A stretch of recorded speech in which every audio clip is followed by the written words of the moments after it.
Hi, I'm Sarah Bearup-Neal, Gallery Manager at the Glen Arbor Arts Center. Today I'm in conversation with poet and author Fleda Brown, part of a series of conversations with practicing artists about their encounters with creative block. Fleda Brown joined the University of Delaware English Department in 1978. There, she founded the Poets in Schools program, which she directed for more than 12 years.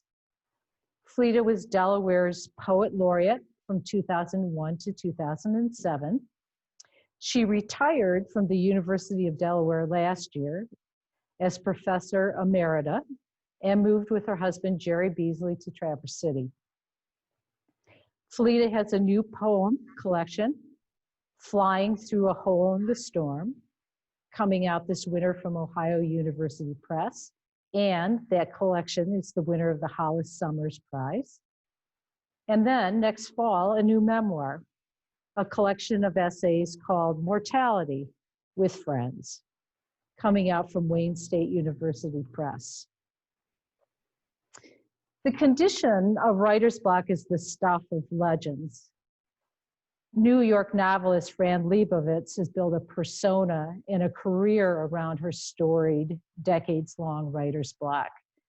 Today, while we're still trying to negotiate the COVID pandemic, I've had more than one person tell me they don't know if they're coming or going, if they're here or there, and that their creative work has been impeded.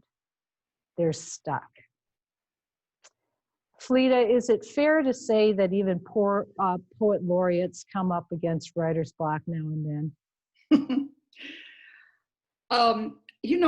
Using the term writer's block scares me because I imagine this giant block in my way and I can't get any farther.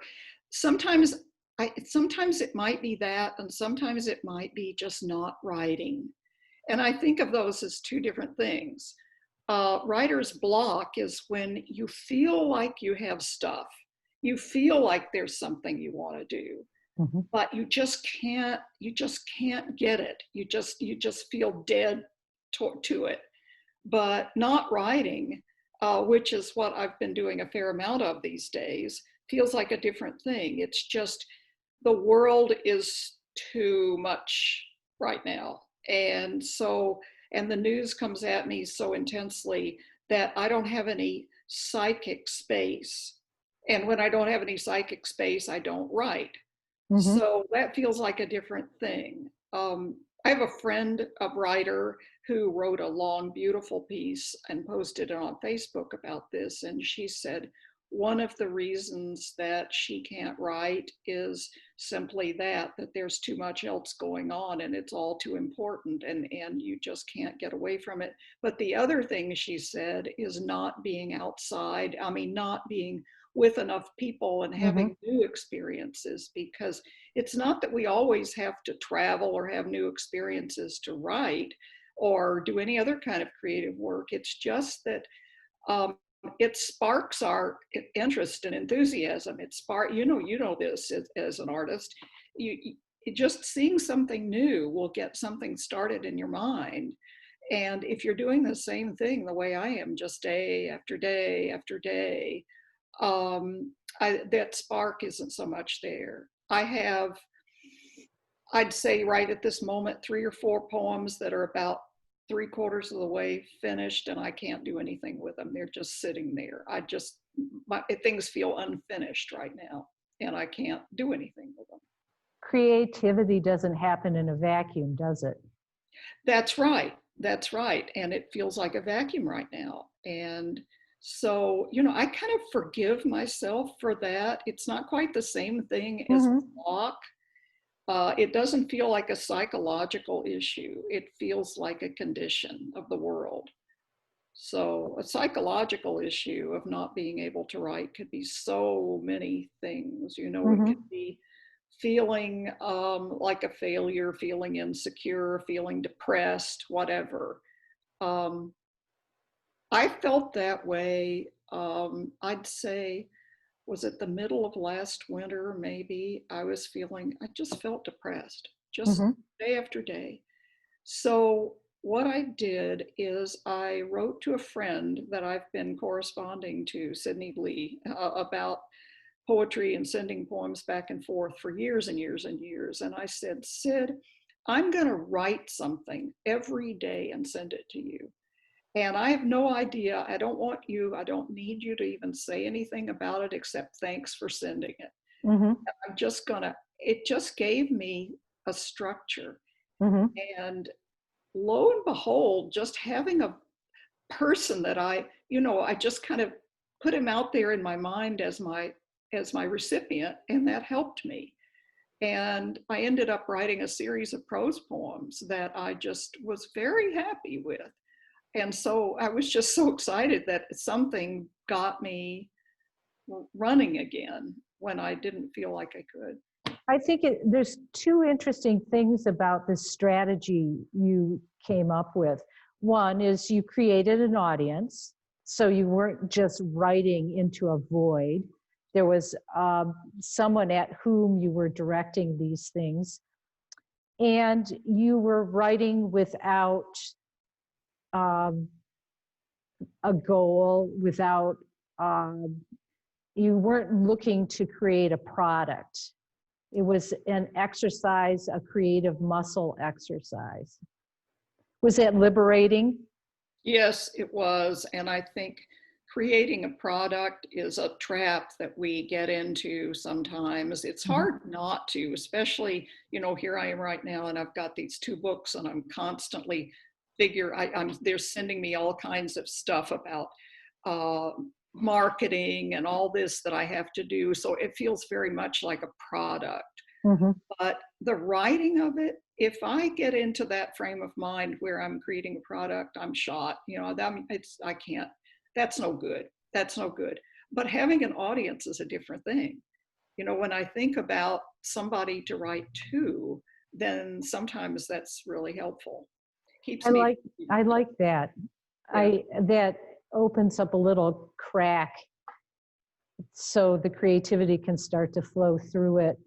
Do you think that working through writer's block is required and necessary? Or if we're not going to talk about writer's block, being stuck, whatever term we want to give it, do you think working through it is an important part of the process of getting to the other side? I guess I do, because if we just throw up our hands and say, I can't do this anymore, I'm shot, I'm just worthless as a writer or whatever, then it reinforces itself. I think it's really helpful for one thing, it helps me a great deal to read other people's work, to just read and read and read, and I start getting jealous. And that's a really good thing, because then I start thinking, damn, I can do this. And so then it helps crank me up a little bit. But I do think it helps to keep going, even if it feels like it's an important thing to say to myself, I don't care what this is like. I don't care how bad this is. My job is to put words on paper, and that's it. The word processor, our computers have made it so much easier to edit our work. It's not anymore that we're typing things on paper and having to cut and paste in new ideas. So what you're talking about is giving yourself permission to just write anything, and it doesn't need to be deathless prose. Yeah, it seldom is. At least on first draft, it seldom is. But yeah, I think it's important to just, also it's important to believe in the craft. Mm-hmm. It's important to believe that it's important. Right now, this seems like such a big deal. The world is crumbling around us, and it feels like we should just drop all this nonsense and get out there and spend all of our energy trying to fix things. And I'm so grateful that there are so many people who are doing that. But I have to constantly remind myself how important it is to do this work. that the work of an artist, the work of a writer, is the soul of what humans are about, and it's very important to do it. And so I can't let myself feel too guilty for not participating in all of the many of the things that a lot of my friends are doing. This is what I'm doing. I'm sitting here at my desk. I think there's many ways to participate in the world, and I'm really glad you brought up that particular issue. I can remember after 9/11, a friend of mine who's a hand weaver wrote me a letter and said that she was feeling as though what she did was frivolous in light of what had just happened. And I wrote her right back. I said, no, no, no, au contraire. The work you do is life affirming. Creative work is life affirming. And people who are engaged in creative work help others frame difficult things in ways that are sometimes more manageable. There's only so much straight on hard news that one can take in before I think you want to just shut down. You want to get stuck in your writer's block. But poetry and the written word has a marvelous way of synthesizing extraordinary events in ways that people can take them in a little bit more with more ease. You know, when I was poet laureate of Delaware during 9/11, and the number of all of a sudden, people who weren't the slightest bit interested in poems started being interested in poems, and you remember how there were poems stuck on every light pole, everything all over New York and all over many other places. It just there's something that a poem can do that other things don't do, and suddenly it became really important to a lot of people. So yeah, this, that was a shock to the system. 9/11 was a huge shock, but this is not so much a shock as kind of a, what do I say, a steady eroding, or that plus being enclosed for so long. So it kind of, but people are needing poems. I mean, my gosh, they're just everywhere. I'm just seeing so much writing, so many poems being posted. Now that new writing, I don't know. I can't say right now, but a lot of poems out there. Do you think that there's any purpose to creative block or writer's block? Probably, yeah. I might think of it. I'm kind of glad you said that, because I can sort of think about it again. Anything that gets in the way of straightforward speech is going to open something up that we didn't know was there. And so I'm thinking that writer's block might work the same way, that if you can't get it out, you can't figure out what to do, it may push you in a way that you hadn't expected to go. Like, for instance, that series of prose poems that I wrote. That I don't think that would have happened if I hadn't felt so stuck. And so what I wrote went in an entirely different direction. It sometimes gives one a chance to pause.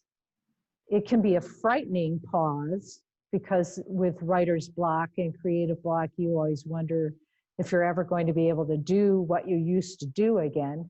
Yeah. Yes. It's a humbling experience too. Freda, who are you? Freda Okay. Kahlo? Freda, would you like to read us a poem? I would be happy to do that. And I thought of a poem about writing. Actually, no, it's not. It's about composition. This is one that will be in my new book. I was sitting on a plane, and 2 or 3 seats in front of me on the other side was a man, and he was composing music.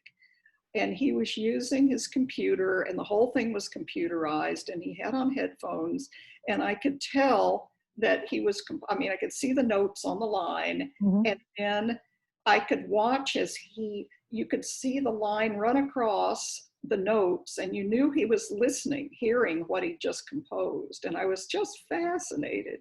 So this is the poem that I wrote, The Art of Composition. The man across from me on the plane is depositing notes one by one on or under the lines, tails pointing up or down. His earbuds are letting him know if the moves are right. From the left margin, he seems to be dragging forth emblems for certain instruments. No one is hearing but him.